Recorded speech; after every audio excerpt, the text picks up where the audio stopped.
हमारे दो सहयोगी इस वक्त तमाम जानकारी के साथ जुड़ रहे हैं। हिमांशु मिश्रा मेरे सहयोगी इस वक्त तमाम जानकारी के साथ जुड़ गए हैं। पंकज उपाध्याय हमारे साथ जुड़ गए हैं मुंबई से, माफ कीजिएगा। जितेंद्र बहादुर सिंह इस वक्त दिल्ली से हैं। जितेंद्र, सबसे पहले आपका रुख करते हुए, जिस ज्वाइंट पार्लियामेंट कमेटी की बात की जा रही है और लगातार विपक्ष ये मांग कर रहा है, अगर सब कुछ ठीक ठाक है और एक ग्रुप पाक साफ है तो इसका गठन कर दिया जाए, मामला सुलझ जाएगा।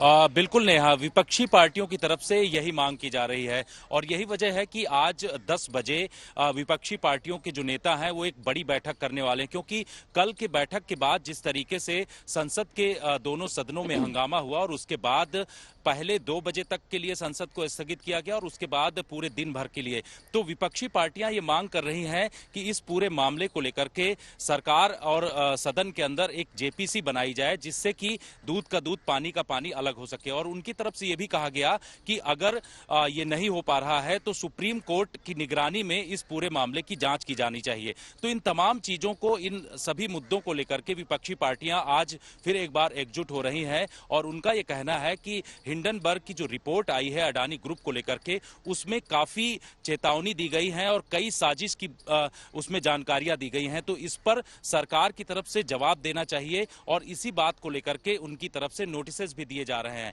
आज भी देखा जाए तो आम आदमी पार्टी की तरफ से राज्यसभा में शून्यकाल में चर्चा करने के लिए इस पर नोटिस दिया गया है, तो वहीं कांग्रेस पार्टी के कई नेताओं की तरफ से लोकसभा के अंदर इस पर चर्चा करने के लिए नोटिस दिए गए हैं। तो विपक्षी पार्टियां ये चाहती हैं कि इस पर अलग से सरकार की तरफ से पूरी जानकारी दिया जाए। हालांकि सरकार की तरफ से यह कहना है कि राष्ट्रपति का अभिभाषण होना है और उस अभिभाषण के दौरान अगर कोई विपक्षी पार्टी ये चाहती है कि उसको इस मुद्दे पर बोलना है तो उस दौरान वो अपनी बात रख सकती है। लेकिन विपक्षी पार्टियों का यह कहना है कि वो अलग से इस पूरे मुद्दे को लेकर के, क्योंकि 267 के तहत वो लोग नोटिस दे रहे हैं, इसलिए वो चाहते हैं कि इस पर चर्चा हो और इसी केवल मुद्दे पर चर्चा हो, उस पर दूसरी तरफ से सरकार को किसी भी तरीके से और उनकी तरफ से जो प्रस्ताव आ रहा है उस पर वो लोग मानने के लिए नहीं तैयार हैं। तो आज भी ये आसार दिखाई पड़ रहे हैं कि संसद के दोनों सदनों में बड़ा हंगामा हो सकता है, क्योंकि उसके लिए स्ट्रेटेजी तैयार की जा रही है।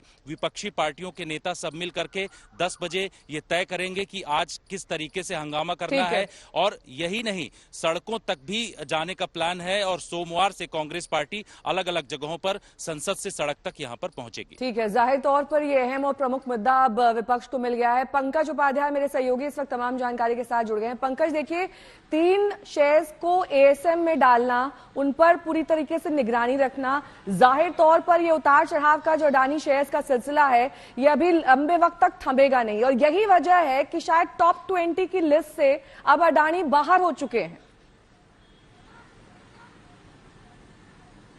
Good morning Neha. तो आज 3 फरवरी शुक्रवार का दिन, यानी बजट पेश होने के बाद आज दूसरा दिन है। अब जिस तरीके की राजनीतिक उथल पुथल दिल्ली में देखने को मिल रही है, क्या वैसे ही उथल पुथल मुंबई के शेयर बाजार में देखने को मिलेगी, ये इस वक्त का सबसे बड़ा सवाल है। कल तो हमने देखा कि किस तरीके से गिरावट के साथ शुरुआत हुई थी और दिन भर फ्लक्चुएशंस देखे गए थे। अब जहां तक मार्केट एक्सपर्ट्स हैं, जहां एक तरफ उनका कहना है कि अडानी समूह ने जो अपना एफपीओ विड्रॉ किया है वो एक मॉरली अच्छा डिसीजन था, क्योंकि इन्वेस्टर्स के पैसे तो बच गए, लेकिन दूसरी तरफ मार्केट एक्सपर्ट्स और इन्वेस्टर्स भी ये बड़ा सवाल उठा रहे हैं, क्या ये जो कदम उठाया गया, क्या ये इन्वेस्टर्स के कॉन्फिडेंस को वापस लाने के लिए काफी था? क्योंकि जिस तरीके की असमंजस की स्थिति कल मार्केट में बनी हुई थी, उसको देखकर ये अभी लगता नहीं है कि हालात सुधर गए हैं। इसलिए आज का दिन मुंबई के शेयर मार्केट में बड़ा महत्वपूर्ण रहने वाला है कि आखिर क्या होने वाला है। हालांकि मार्केट एक्सपर्ट्स ये जरूर कह रहे हैं कि जो फ्लक्चुएशंस हैं, ये जो उतार चढ़ाव चल रहे हैं, इनको सेटल होने में 1 या 2 दिन तो लग ही जाएंगे, लेकिन अभी वास्तविकता तो यही है कि अडानी समूह ने जो डिसीजन लिया है, फोकस आज के दिन भी उसी पर है। तो क्या इन्वेस्टर्स का कॉन्फिडेंस वापस आएगा? क्या फ्लक्चुएशंस आज ये के दिन देखना बेहद दिलचस्प होगा कि क्या वाकई निवेशकों का भरोसा जीत पाएगा अडानी ग्रुप या नहीं। लेकिन कांग्रेस लगातार जेपीसी की मांग उठा रही है, उनके साथ तमाम अन्य दूसरे विपक्षी दल भी खड़े हो गए हैं और यह कहा जा रहा है कि उनकी आवाज को अनसुना किया जा रहा है। पवन खेड़ा क्या कुछ कह रहे हैं, देखिए। एलआईसी की विज्ञापन तो हम बचपन में वो भी सुनते हुए आते थे, जिंदगी के साथ भी, जिंदगी के बाद भी। अब उसका भी टैगलाइन बदलनी पड़ेगी। जिंदगी के साथ थी, अब अडानी जी के साथ है। ये एलआईसी की हालत।